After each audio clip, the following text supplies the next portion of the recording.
বাংলার মুখ আমি দেখিয়াছি, তাই আমি পৃথিবীর রূপ খুঁজিতে চাই না আর।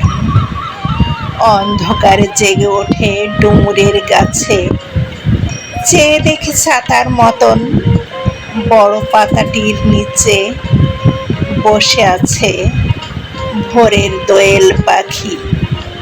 চারিদিকে চেয়ে দেখি পল্লবের স্তূপ, জাম, বট, কাঁঠালের, হিজলের, অশ্বত্থের করে আছে চোখ। ফণি মনসার ঝোপে সটি বনে তাহাদের ছায়া পড়িয়াছে। মধুকর ডিঙা থেকে না জানি সে কবে চাঁদ চম্পার কাছে।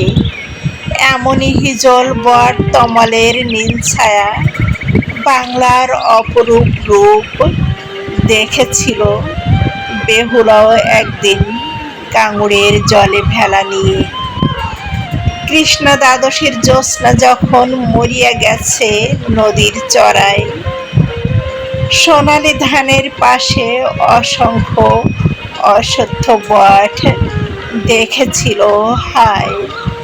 শ্যামার নরম গান শুনেছিল একদিন অমরায় গিয়ে, ছিন্ন খঞ্জনার মতো যখন সে নেচেছিল ইন্দ্রের সভায়। বাংলার নদী মাঠ ভাটফুল ঘুঙুরের মতো তার কেঁদেছিল পায়।